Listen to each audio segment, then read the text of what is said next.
इसे थोड़ा समझो। तुम्हारा शरीर तुम्हें माँ और पिता से मिला है। तुम्हारे शरीर में तुम्हारा कुछ भी नहीं है। आधा तुम्हारी माँ का दान है, आधे तुम्हारे पिता का दान है। फिर तुम्हारा शरीर तुम्हें भोजन से मिला है। वो जो रोज तुम भोजन कर रहे हो, 5 तत्वों से मिला है। वायु है, अग्नि है, 5 तत्व हैं, उनसे तुम्हें मिला है। इसमें तुम्हारा कुछ भी नहीं है। लेकिन तुम्हारी चेतना तुम्हें 5 तत्वों में से किसी से भी नहीं मिली। तुम्हारी चेतना तुम्हें माँ और पिता से भी नहीं मिली। तुम जो जो जानते हो वो तुमने स्कूल विश्वविद्यालय से सीखा है, शास्त्रों से सुना है, गुरुओं से पाया है। वो तुम्हारे शरीर का हिस्सा है, तुम्हारी आत्मा का नहीं। तुम्हारी आत्मा तो वही है जो तुम्हें किसी से भी नहीं मिली। जब तक तुम उस शुद्ध तत्व को न खोज लोगे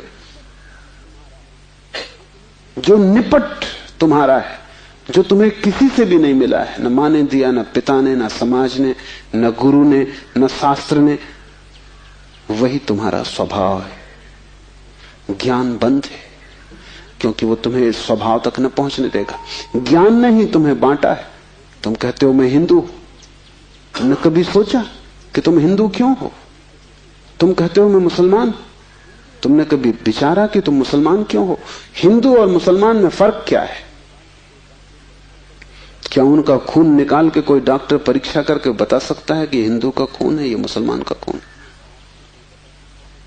क्या उनकी हड्डियां काट के कोई बता सकता है कि हड्डी मुसलमान से आती है कि हिंदू से आती है? कोई उपाय नहीं।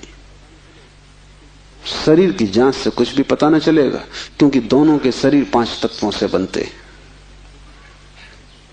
लेकिन अगर उनकी खोपड़ी की जांच करो तो पता चल जाएगा कि कौन हिंदू है, कौन मुसलमान है, क्योंकि दोनों के शास्त्र अलग, दोनों के सिद्धांत अलग, दोनों के शब्द अलग। शब्दों का भेद है तुम्हारे बीच। तुम हिंदू हो क्योंकि तुम्हें एक तरह का ज्ञान मिला जिसका नाम हिंदू, दूसरा जैन है क्योंकि उसे दूसरे तरह का ज्ञान मिला जिसका नाम जैन। तुम्हारे बीच जितने फासले हैं, दीवालें हैं, वो ज्ञान की दीवालें, और सब ज्ञान उधार। तुम एक मुसलमान बच्चे को हिंदू के घर में रख दो, वो हिंदू की तरह बड़ा होगा। वो ब्राह्मण की तरह जनेऊ धारण करेगा, वो उपनिषद और वेद के वचन उद्धृत करेगा। और तुम एक हिंदू के बच्चे को मुसलमान के घर रख दो, वो कुरान की आयत दोहराएगा।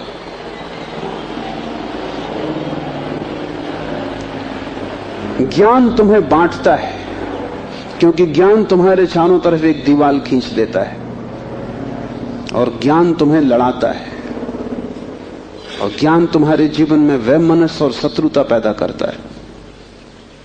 थोड़ी देर को सोचो, अगर तुम्हें कुछ भी ना सिखाया जाए कि तुम हिंदू हो या मुसलमान या जैन या पारसी, तो तुम क्या करोगे? तुम बड़े होगे एक मनुष्य की भांति। तुम्हारे बीच कोई दीवार ना होगी। दुनिया में कोई 300 धर्म है, 300 कारागृह है, और हर आदमी पैदा होते से एक कारागृह या दूसरे कारागृह में डाल दिया जाता है।